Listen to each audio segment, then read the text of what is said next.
where's the suit at, man? It's casual today, so I'm chilling. Times have changed since the Irish pub. I drove by that pub the other day and I was only telling them. McCallum's, no. Something like that. Something like that, yeah. We drove by it the other day. I was saying the first time I come to Vegas, they stick me in an Irish pub. But then the first time I go to Rio, they stick me in an Irish pub as well. Where was the food better, in Brazil or here? I didn't eat in the Irish pub in Rio. That was your first trip to America, right? I remember we talked about that. Yeah, it was, yeah. I was there to get my visa sorted for Boston. I had to go to Canada first and then Vegas and then into Boston. So. Has your perception changed on the country? Like, you arrived probably thinking one thing, now you spent time in SoCal, you've been here plenty. Yeah. What's it been like? I don't know, it's been a crazy journey. Like last night we shut down the Vegas Strip. I'm walking down the Vegas Strip and there's smoke, like there's camera, like it was literally like a scene out of a Hollywood film. There's cameras, there's smoke coming out, there's about 50 Irish people with Irish flags screaming behind me all the way down the Vegas Strip. I'm thinking I was collecting the social welfare about 2 years ago. You know what I mean? It's absolutely madness. So I like to take it in and be grateful for it and enjoy the ride. Have you been able to do that? You've been so busy and you've been pulled in so many different directions that you've been able to step back and kind of analyze these last 2 years? You know, I enjoy work. I enjoy it. I don't want to be nowhere else. That's what I was saying to my guy yesterday. I was listening to the first episode of Embedded. Jose has his kid and his wife, and they're going to miss him, and he can't wait to be home. I feel better at work. I enjoy work, you know what I mean? So I don't have nothing else but this, and I don't want nothing else but this. So that will be the difference I feel, you know. I want to be here. I enjoy being here. I don't feel he does. Are you kind of planning on that going forward? No, like growing family, no marriage, all that stuff. This is going to be your life for the next decade? Right now, I am married to the game. I'm married to this game. So, you know, I have a girlfriend. I have, I have my family, of course, but I am married to the game right now. You talked about the welfare that you had been on prior to your first UFC fights and all, and I was wondering if having that experience, having been there in the past, if it keeps you hungry getting what you have now and remembering those days. 100%. Like I said, I don't ever forget about it. I never ever forget. Never ever forget where I came from or what I came through. And definitely keeps me motivated. And one thing that I noticed with other people, maybe when they start getting a taste of the finer things, that's when comfort sets in. But for me, I almost get more uncomfortable the more good things come in, because I must push on and continue and get more. It must be constant. You talked about the first trip that you had to Vegas. I remember you rode with the Don in the Ferrari. Do you have your own this time around? No, not yet. We'll see though after this one. I might have 4. The travels that you had to Brazil, it seemed like the locals were starting to embrace you there a little bit. What was the gist that you got from being in Brazil? Yeah, you know, it is what it is. They're passionate people. They want to see their boy win. They want to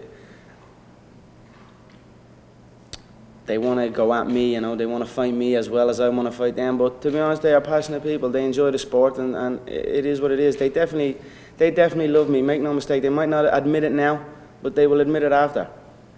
What did you think about their Q&A session there at the big press conference? I've had a few Q&As with them now. It's not really a Q&A, it's just a verbal onslaught, but I enjoy it, and I give as good as I get. Did you get a sense of what your opponent is in Brazil?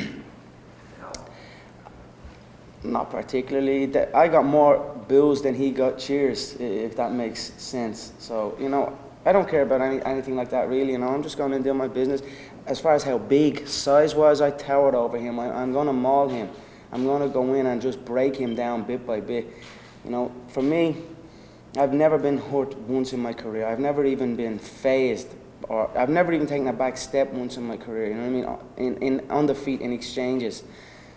Honestly, it tickles me when the featherweights hit me. You know what I mean? It doesn't hurt me one bit. I don't feel nothing. So I'm going to march him down and break him down. Conor, you talked about you don't forget where you came from. A lot of us don't really know what your life was like when you were a kid. You know, Manny Pacquiao grew up and he lived in a cardboard box for a while. I mean, that was literally where he lived. Like, can you tell us a little bit about your background and sort of where you came from and how life was like for your family as you were growing up? Yeah, don't get me wrong, I was not living in a cardboard box. We lived okay, you know, we got by. No one never had a lot of money, but we done okay. But as a man, it's not about like, you need to get your own money. And I was 22, 23, 24, and I was just doing this, training, and didn't know what I was going to do really, you know, whether it was going to pay off. And so there's obviously little thoughts in your head that this doesn't pay off, what am I going to do? Am I going to teach fitness classes? You know what I mean? I don't want to be doing stuff like that. So I don't know, I just stuck with it, and it paid off for me. But I was not living in a cardboard box like many, you know. My parents done well, they worked hard for me, my mother and my father, they worked hard to give me a good upbringing.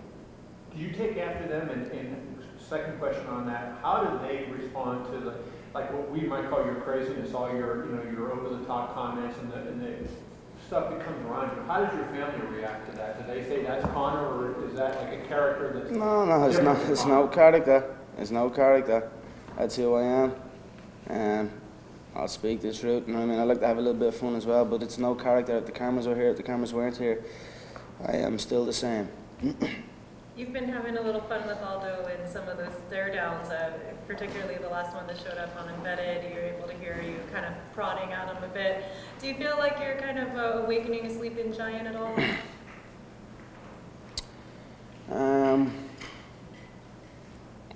I don't know. I feel fear has a strong stench, and he is reeking of it. So that's it. I simply see fear. How so? What do you see when you look at it? Glass. I look, his eyes turn to glass. You know what I mean? I honestly think they do think it's a joke, and they think, you know, he must have been looking at my career coming up and hearing the talk. Oh, it's all talk, one KO. No, it's all hype, another KO. Oh, he's just a joke, another KO. Your diction, your choice of... Did I interrupt? I apologize. Were you continuing? No, you can go. Okay. Your choice of words, where do you get your material? From my brain. I mean, any history of extra English classes when you were younger, or where do you think you are so... How did you become so eloquent? I don't know. I didn't think I was eloquent, but I don't know. I'm speaking. Conor, what was the deal with the stare down in Brazil? What became a don't touch me, you touch me, you're done? Or what was that whole thing with when you guys were staring each other? Something about, you know, you don't touch me, or did he say that to you, or did you say that to him? He said absolutely nothing to me. He said nothing to me. He had his opportunity to say something to me. Like I said, they think it's a joke. And then KO after KO after KO after KO. Now I'm here in front of you. It's still a joke. I feel they think it's an act. I honestly feel some of them think it's an act. That's where it fucks them up. They think it's an act. And then we're face to face, and I'm ready to go. And there's no cameras around, I'm still ready to go. Backstage, I'm ready to go. And we were face to face, and I was ready to go, but nothing was said. So that's okay. As long as you don't say nothing, don't ever mention my name in vain, and you're good. Besides your skills, what makes you a better fighter than any of the featherweights? My belief. I have a belief in myself that nobody can stop me. Jose says that he's not taking this fight any different than he takes any other fight. Do you think that's possible in any way, or do you think he's kind of faking it when he says that he's looking at this as just another fight? Do you? No, I don't. I think this is a big fight. He says it's like any other fight. I find that hard to believe. There's never been nobody like me. I don't care what anyone says through all this shit. There's never been nobody like me. And he's never experienced nobody like me. Whether he's fought in main events, whether he's fought for belts, it's a completely different experience when you fight me. We're going on a world tour. We're all over the globe. You know what I mean? When you sign to fight me, it's a pressure bubble that surrounds people. And then you've got me in your face about to take your head off. People crumble under it. And everyone has crumbled under it. And when I came face to face, that's why I wanted to come face to face and look him dead in the eye. He crumbled. And not only did he crumble in his hometown. What's it mean to you to be a part of this It's brilliant to be running the game. You know what I mean? The game that I love. I love this game so much. So it's good to be on top of the mountain. He said that he studied you, watching your fights. He knows everything about you. He's going to exploit that, I would assume. How do you respond to that? Yeah, let's see. Let's see. I mean, how can you know everything about me? Look back at all my fights. Every single fight, I come out with something new. A new shot, a new reaction. Every single fight. Go through my whole UFC career, you'll see a new shot added. Go through his UFC career, you see the same formula over and over and over again. You see the same reaction over and over and over again. I'll give him that reaction. He'll go into his pattern that he always falls into, and I'll stop him off of that. So let him study, because I will enter the contest formless and fearless. His study will be useless. Have you studied him? Do you study your opponents? I used to not really look into them too much, to be honest, but when you're in the UFC, you're watching the events, you see everybody coming up, so I know every shot everyone throws. I know what way they move. To Aldo's record, he's only been submitted once his entire career, never been stopped by strikes. When you look at that, how do you feel that you can penetrate and be a difference maker in that aspect? I definitely believe I could submit him too. Who knows? But I feel my power would be too much. I said it before, when I hit them, they fall every single time.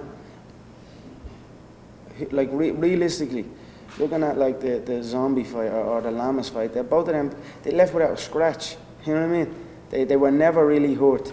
He celebrated that zombie win like he stopped him himself.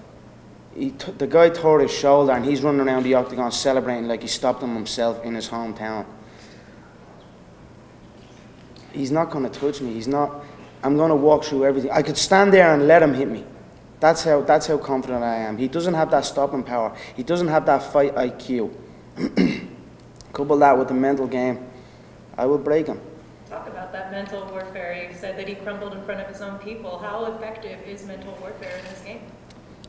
Yeah, it's definitely affects you. You know, if it affects the people around you, if it's affecting your teammates, your coach, everyone's emotionally invested into it, that it becomes so big that come fight night it's too big. So it definitely plays a part. But for me, I've been in this since day one. Every fight I've been in this situation. He has not. Technically, you might not have been very impressed with Jose in that fight against Chad, but he did take some really big shots and come back. But did he at least gain your respect in that sense that this guy isn't going to go away? He's not going to lay down. I mean, I know you feel you hit a lot harder than him, obviously, but he showed some fight in that fight, I think. Yeah, I showed my respect to a great contest. They slugged it out back and forth. Both men put on a great show. I would have got in the octagon only for he was banged up. But yeah, fair play to him. Thankfully, the fight is in Nevada. Thankfully, we are in a new age of the sport. Thankfully, the Nevada State Athletic Commission are doing out of competition testing. We are not in Brazil now. You finished many fights in the first round. How do you see this one going? It will be decided by the first. It will be over by the first. It will be a formality after that. How long? We will see. But it will be wrapped up by the end of the first round. Conor, you said thankfully it's in Brazil, or it's not in Brazil. Kind of hinting, is that something you think might have played a factor in Aldo's career? Who knows? But all I know is I am happy that we are here in Vegas, and it's a new time for the sport. Are you happy about that new time? Obviously, you're referencing it. You don't hear a lot of fighters. I don't even know if a lot of fighters know that July is kind of the mark for that. I'm not aware, but you seem pretty aware of it. Are you happy with that? I'm leading the game into a new area. I'm leading the game now. So I will lead the game in the fight against performance-enhancing drugs as well. Do you think UFC should have more fighters with your type of personality? You know, the UFC just don't really need anything. You know, you can't be anybody but yourself. Just be you. Come up and be yourself. You know, if you start trying to be somebody, I see people trying to be like me, trying to dress like me and trying to talk like me, and then at the same time trying to say I'm all talk or I'm a joke, but yet they're following the formula. You know what I mean? But there can be only one, my friend. So the UFC don't need anything. The success of this year has been phenomenal. The time is now. Chapter was record breaking. Welcome to the show. And now the next chapter, the McGregor era. You know, it's been a phenomenal 2015, and we will continue rolling. International Fight Week is a huge event here in Las Vegas, not just for MMA fans, but also for our economy, with everybody benefiting, from taxi cab drivers to waitresses, with all the people that come into town. What is it like to know you're impacting a city? Yeah, it's brilliant, because funny enough you say that, because I've been thinking of changing my fight name recently. I don't know about the Notorious, I like the Notorious, but I've been thinking because of that, I've been giving people work. Everywhere I look, someone has a job off of my name. I see people getting fights off of my name. I see people writing articles off of my name. I see people in work, and I like that. So now International Fight Week, I'm going to bring the boom. That's why I feel my new name, the Celtic Tiger, fits, because here comes the boom. Conor, you seem pretty convinced in your mind. July 11th is the date that you're the new champion. But you said he's scared, and he has pulled out fights in the past. Is this something that's crossed your mind that he can pull out? And how much would it bother you to push that back when you become champion? He has pulled out of numerous contests. He has pulled out of numerous contests that were set on United States soil. So I hope not, but who knows? All I know is I will be there. The fans for this fight, obviously, we're expecting it to be loud, a lot of from your country is. How does that fuel you? And also, how do you keep that under control, that adrenaline, to make sure you keep on your game plan and don't get too caught up into the emotion of the fight and the crowd? Sorry, say that one more time? Obviously, for this fight, there's going to be a lot of fans there. There's going to be a lot of screaming, probably a lot more than even usual. How does that fuel you when you're in the cage? But also, how do you keep that from not taking you from your game plan, but keeping yourself concentrated and not getting caught into it? It's a special skill, that one, to be able to walk in and not block it out, because you don't want to block it out either, because you feed off of it, but you don't want to get full. You don't want it to fill you up either. So it's a special skill, that one, but it's a skill I feel I have mastered. I just feel comfortable in there. You know, Floyd Mayweather always talks about like the big fight moment, and how once you get in the ring with him, it changes and people change and the atmosphere changes. Do you think you're doing that to everybody that you face? That when they come in, whatever game plan they have, they've been disarmed by the time they get in the ring with you? When you sign up to fight me, it's a whole different ball game. It's that simple. It's a whole different ball game. It just swarms people. And they start shrinking in their seat. Their eyes start watering. Their bottom lip starts quivering. They're fighting McGregor now. So, definitely, I feel they crumble every time. What is it particularly that you feel separates you from the other featherweights in this division? I don't know. I am ruthless. I'm going in there too. You have two ways. You can show up, you can be respectful, you can speak my name with respect, or you can speak it in vain. You speak it in respect, take your loss like a man, and you can carry on with your career. Speak it in vain, and you will leave with no career. Jose Aldo just told us, if Conor tried to touch me during the promotion for this fight, something bad's gonna happen. How this sounds for you? What's he gonna do? What's he gonna do? He had his chance. He done nothing. It's fear. I might touch him now. You said people get caught up in the moment, and as the fight gets close, they change. Do you notice that change while you go through the first press conference, in the fight week, in the weigh-in, and see the face? Do you notice that change taking place in them? In them, Yeah. 100%. It's a roller coaster of emotions, the fight game. You're hyped up 1 minute, you're tired the next. You know, it's something that you must. It's almost like a separate discipline. You've got your boxing, your jiu-jitsu, your wrestling. Media is a discipline in itself. That whole circus is something that you got to pay attention to because it can take it out of you. And I honestly feel people lose the fight through that. People can lose the fight through that. It swallows them up. So definitely for me, it's something I enjoy. I've been doing it. I've had it since I stepped foot inside the octagon. I always felt like I had it since before I was in the octagon. So it's another day for me. But people definitely crumble, and I can definitely see them crumbling. What was interesting to me was that he crumbled in his hometown. He crumbled quicker than them all. He crumbled quicker than every last one of them. So I enjoyed that. Conor, you said you've seen it happen. Can you give us an example of where you saw a fighter where you thought he melted under the bright lights and didn't perform like you thought he might? I mean, every single one. Every single one you got to look at.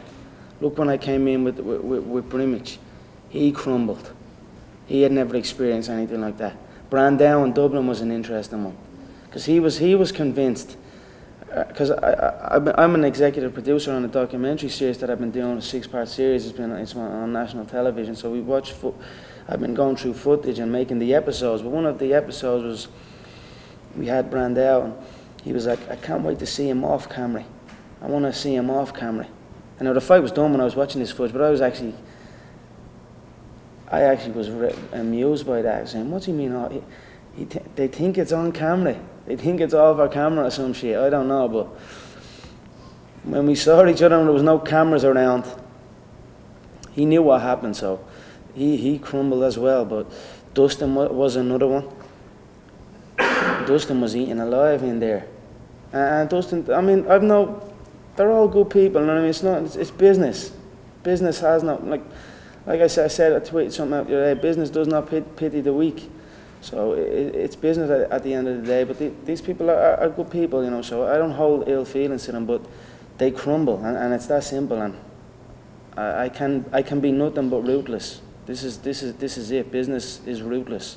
I know you can't get into somebody else's head, but as a smart person, observer of the sport, when you look at Chael against Anderson the first time, when Chael kind of turned up the heat on him, where Chael had that nonstop talk, and really, do you think that affected Anderson's performance as another fighter? When you look at Anderson, did you see any difference in him than you had seen in his previous fights?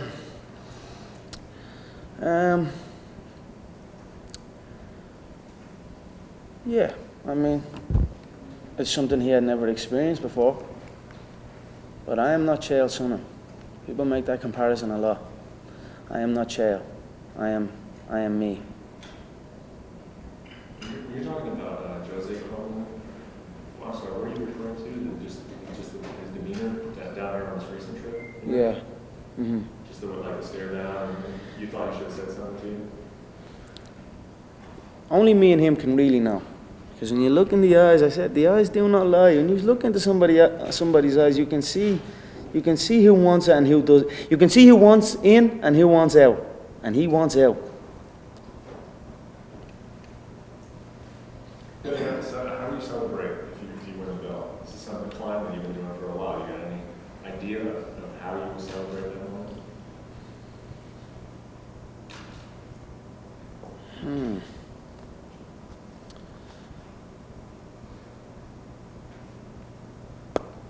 I'd expect everyone in the top 10 of the featherweight division to line up and beg for forgiveness, beg to be pardoned. If they do that, I will hand the featherweight belt back and I will go up to 155. We already saw how the stock was in Brazil, as expected. The fans were going loud, crazy. How loud and crazy do you think it'll be when the stock goes silent? Are you expecting the fans to come out for it? Of course. The Brazilians and the Irish, we are as intense as each other. It's going to be a phenomenal night inside the MGM. Make no mistake, it's going to be electric. Someone was asking me, one of the Brazilian reporters was asking me, the chants are "Uva Moher," and there's only one. What do you think it's going to be like when they collide? And I was like, the Brazilians won't even be heard. The Irish will flock on the fight capital, and everyone that gets off that plane will be ready to fight, not just me. I don't think the beautiful city of Las Vegas knows what it's in for. Considering how the Brazilians, when they did the Q&A type of question, the type of reactions they had towards you, do you think when the stop is made in Ireland for this tour, that your Irish fans are going to have the same type of reactions and questions towards Aldo? And how do you think he's going to react to it if you feel like you're ready to kind of go down in Brazil? Yeah, they will. Yeah, they will go at him the way they go at me. It is what it is. It's the fans. They want to see. You want to see a hometown boy win. You know what I mean? And the people that show up will show up with intent. So I expect it to be electric. I believe they had tickets for the event, and they were gone in like 3 minutes. You know, the Irish people are supporting me unbelievably, and it motivates me to go and take over. You talked about your documentary, the 6-part series. I remember the last time you did one of these here in Las Vegas, you spoke about possibly getting it on television in the States. Has there been any progress on that? Well, we got the first one on Fox. We had the first one aired on Fox, and now we've been in discussions with Fox. We have negotiated a deal, and it will be aired on Fox Sports 1, as well as Globo in Brazil, and we were also discussing UK networks as well, and I am flying. I believe there's the Cannes Film Festival or something in Cannes that we are heading over, and we will sell the documentary to networks worldwide. When I make a video, I make 7 figures off of it. When people make videos about me, they stick it on YouTube and get laughed at, like that stupid video that gets made, or the little videos I see people making. So that's the difference. I make videos and it goes out on Fox and breaks records. They make videos and post it on Facebook. Will you be doing another one also in addition to try to lead up to this? We are in discussions. We are in discussions. So I feel for this one I would like to do a movie.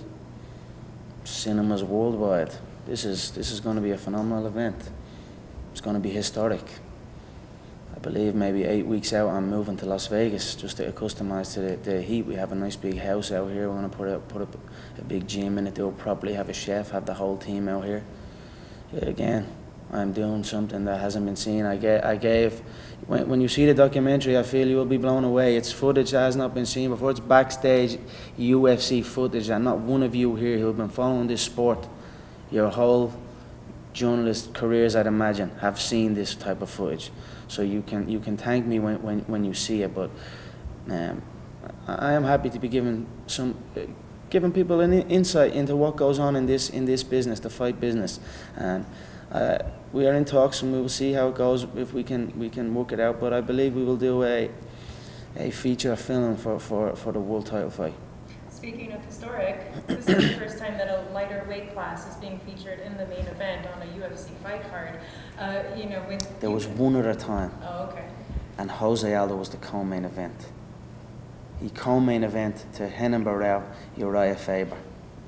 I said on the night when that card happened, he was in the co-main event against Ricardo Lamas, and I said, you're the pound for pound. I tweeted him.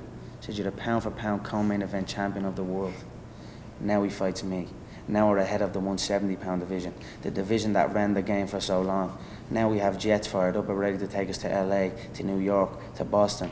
We closed down the Las Vegas Strip. We done a Hollywood-style we done a movie last night out on that strip. So,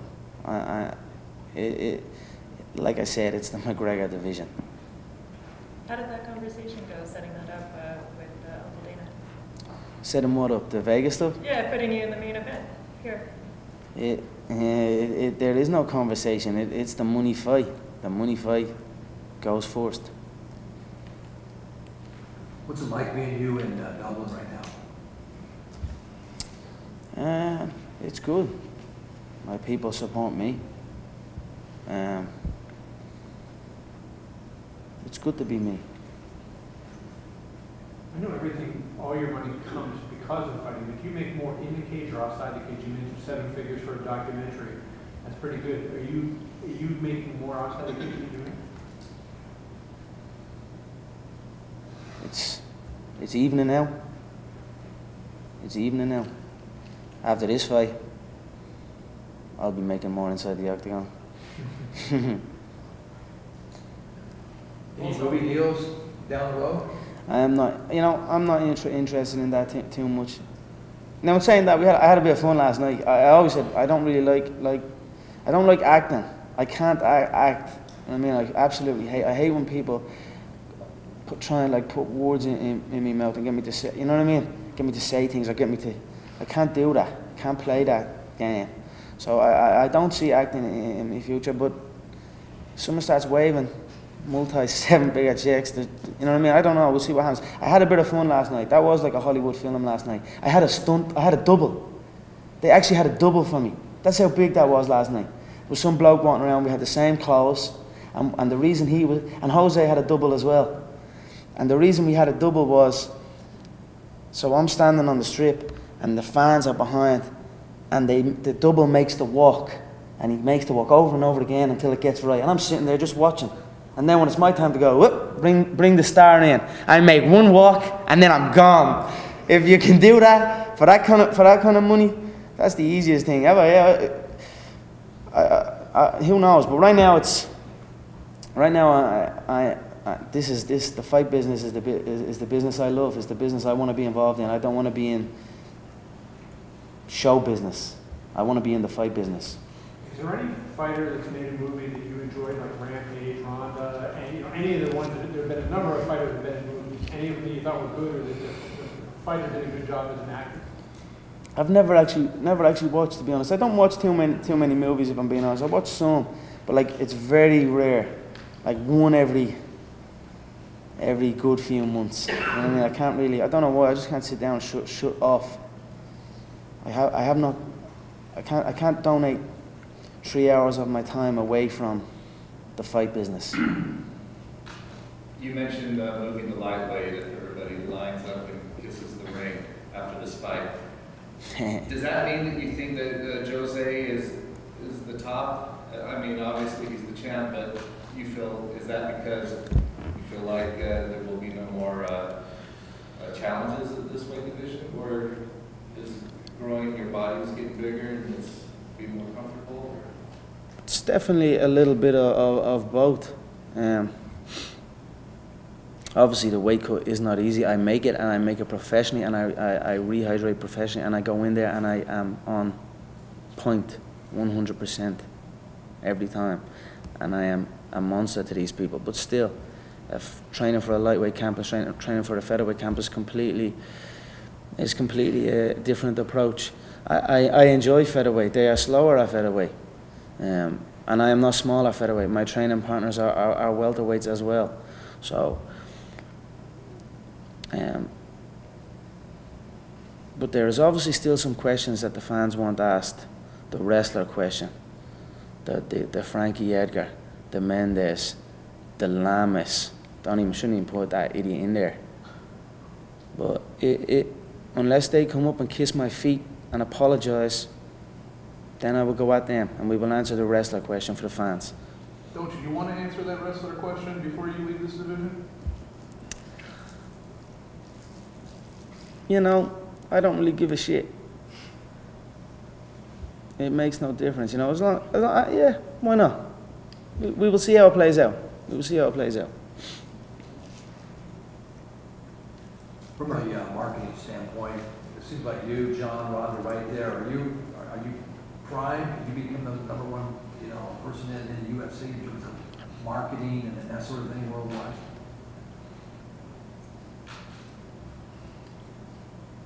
Yeah, I think this is going to smash pay-per-view records. I think I'm going to compete with Mayweather Pacquiao. That's what I think. $4 million? We will see. Is that what you estimate Mayweather Pacquiao to be? 3.5. 3.5? I don't think so. I am not interested in that one as much as that. You can bet on it. Have you started training yet? I mean, you mentioned that the relief comes when you get to the octagon and where the work is in the gym and the media. When you start training, is this much time a strain before the fight? I always train. I train on the go. Well, last night we were doing. What were we doing last night? Oh, we were doing that video shoot, but before that we had to do an in-studio thing as well, so it was like the green screen type thing. And then I done a photo shoot. We're working hard. Nobody will ever deny my work ethic, inside the octagon or outside. I am a workhorse. I work my ass off. So when we went to the Ultimate Fighter gym on the break, I had like a 2-hour break, and I went and done a session in the Ultimate Fighter gym. The day before that, we had media stuff to do, and I went and done a session in the gym at the Palace Station office, you know, the private gym, down there in the basement. So I work on the go. When would you say you're going to be officially start your training camp? I am always training, so you know I don't know. I suppose when I go home, I will.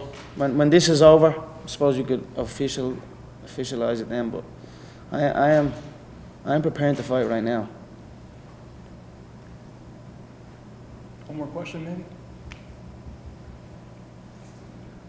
Mayweather Pacquiao, who you got? I think Mayweather stops him. I think Mayweather stops him in the later rounds. I feel Mayweather has aged better. Manny has aged more through wars inside the ring. Mayweather has aged better with his defensive intelligence. I think he'll stop him towards the end. All right. Maybe stand here, just take a couple pictures real quick. Pull this out of your way. You stand right back there. That's it.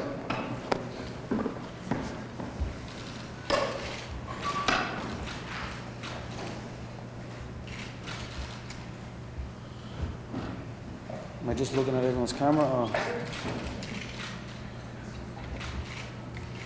You're no longer the toy, right? The Celtic Tiger. I don't know. What you think? I don't think you can give yourself your own nickname. I can do what the fuck I want. Do you know what the Celtic Tiger is?